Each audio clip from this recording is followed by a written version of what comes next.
Thumbnail ija namaa hawwatu kana moobaayil keessan fayyadamuun hojjechuu akka dandeessan beektu hin yaaddayna. Har'a Pixel Lab fayyadamuun akka itti hojjetan isinitti agarsiisa. Kan isinirraa eegamu viidiyoo kana like akkasumas chaanaalii kana subscribe gochuu fi mallattoo notification on irratti gochuudha.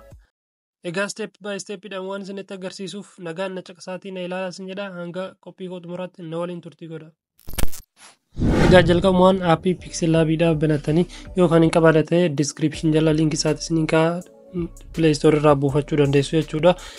Egaa thumbnail keessan hojjechuu feetan 16:9 irratti gootan jechuu saayizii footoo keessaniiti. Sanii booda background keessan kan nuuf taa'etan tokko ni filattu. Egaa filattanii booda saayizii isaatiidha ni guddistu jechuudha. Sanii booda loogootu. Ammas galarii keessaa footoowwan isin godhatan background isaatiidha remove gootanii kan fayyadamtan tokko galarii keessanii fudhattu. Egaa bakka taa'u kan nagaadha tokko bakka inni taa'u bakka inni toletan ni keessu. Sanii booda tekstii add text kan jettu tuqtanii tekstii keessan barreessitanii keessu jechuudha. Egaa tekstii keessan akkanatti ifa barreessitanii booda kalarii isaatiidha fi foontii taayipii isaatiidhaan ni jijjiirtu jechuudha. Ani kanatti baay'ee natti tolu ofii kootiif filadheen jira. Montserrat yookaan Futurii kan jedhu kun kana lamaan isaaniitu natti tola. Tokko filadhee kooppiin godhaa jechuudha. Kan biraa barreessuu waan barbaade. Asitti YouTube godhee nan barreessa addaan. Ani booda OK kan jettu tuqa. Ammas kana kooppiin godhaa jechuudha kan YouTube jedhu kana. Ani booda asitti immoo thumbnail.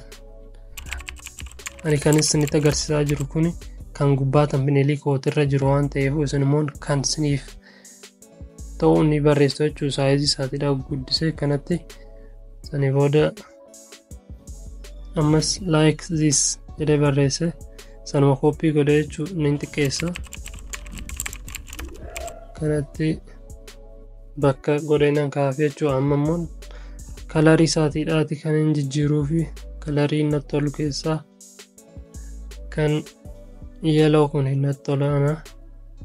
Amma kana babbareedaa dhufaa jira. Thumbnail kan jedhu kanas kalarii isaatiidha kan gubbaarratti jijjiira. Okay. Mallattoo ida'uu tuquudhaan amma kan duubaan mul'atu san jechuudha kan ifa qabu san kana yoo argachuu barbaaddan telegiraama kootirratti isiniif hin kaa'a. Garuu thumbnailicha telegiraama kootirra isiniin kaa'a. Telegiraamii chaanaalii konkoo description jala argattu jechuudha. Achirratti isiniif hin gadhiisa waan ta'eef PLP isaarraa buufachuu dandeessu. Gara duubaan dabarsaa jechuudha. Ishee booda akka footoo booda waan naa ta'u waan hin barbaaduuf sanichi fuudheen footicha achirra kaa'a. Kana booddee isuma kooppiin godha jechuudha. Ammas isa jalqaba fuudhee ture san kooppii godhee kalarii isaatiidha jijjiiree saayizii isaatiidha dura xiqqeesse.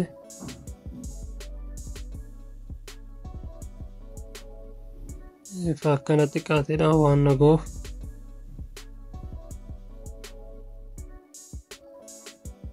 Kalarii isaatiidha jijjiirraa jechuudha. Amma kan adii kanan godha. Jalqaba kan yellow san waan tureef ammoo adiitti jijjiireen ishee booda jijjiira jechuudha. Isa kan duraati ol irratti akka taa'u barbaachisa.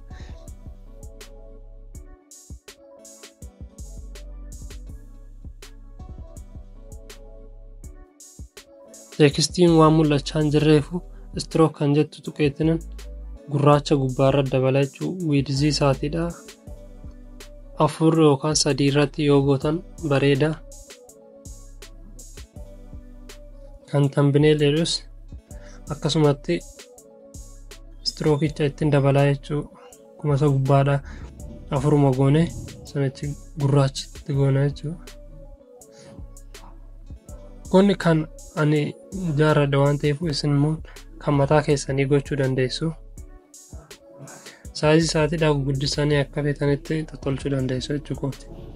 Egaa efa kana fixanii raawwattanii ammoo footoowwan maddii lamaan hin jiran kana irra keenya jechuun footoo dabaluudhaaf add from gallery kan jedhu tuqne ammas bakka taa'u ni goonaaf jechuudha. Ammas kan biraadhaan ni daballaa jechuudha akka kootii kanarratti isa jiru kana isa kanas ni daballaa. Sanii booddee bakka saatiidhaan keenya akka bareedu gooneeti bakka nagaa keenya jechuudha akka namatti mul'atutti. Efa kun akkanan nu bareedee booda ammoo add shape jechuudhaan barreeffama jalatti mul'atu kanaafi kana balleessine sanii booda YouTube kan jedhu san barreessuudhaaf kana kalarii isaatiidha gara gurraachaatti jijjiirree gubbaarratti YouTube kan jedhu san barreeffannaa jechuudha. Dura kalarii isaatiidha gara gurraachaatti jijjiirree footoo kan gubbaa yookaan suuraa gubbaadhaa sanii gaditti deebisna jechuudha akka nu jalaa hin dhoksinetti. Egaa barreeffama YouTube jedhu san barreessuudhaaf kan gubbaa kana kooppii godheetiin hin barreessaa. Sanii booda stroke isaatiidha irraa haqeetiin kalarii isaatiidha gara adiitti jijjiiree saayizii isaatiidha ammoo akkanatti guddisaa jechuudha. Egaa akkanatti naa guddatee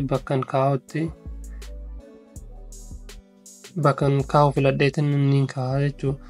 Sanii booddee dhaqee kooppiin godhasa. Kooppii kan hin godhuuf gubbaarratti kan strookii mul'atu san barreeffachuu waan ta'eef kalarii isaatiidha tiraanspaaraantii irra godheetiin strookiitti godhaa jechuudha. Wal qixxeessuu qabna YouTube kan jedhu saniin jechuudha. Lamaan isaaniittuu isa tokko isa kalarii isaatiidha adii ture san kan strookii hin qabne footoodha gaditti gadi deebisna jechuudha. Yookaan immoo suuraa tambineelii keenyaatti gaditti gad deebisna akkanaan godhe kanatti jechuudha. Amma keessaan mul'atee jira jechuudha. Kan strookiin gubbaarraa mul'ateera kan kalarii qabu gadiin jira waan ta'eef akkanatti bareedee nuuf tolchamee jira jechuudha. Egaa amma gara xumuraatti dhiyaachaa yeroo dhufne kan nu hafe kan YouTube san waan ta'eef YouTubichas fudhannee sanii booda erase color jennee kalarii isaatiidha kan diimaadhaan ala jiru kan gurraacha kana irraa kana jechuudha. Tuulii isaatiidha isarraa kan fayyadamne sanii booda saayizii isaatiidha xiqqeesseetiin bakka dura kaa'eeru san akkanatti kaa'aa jechuudha. Gubbaarratti agartanii.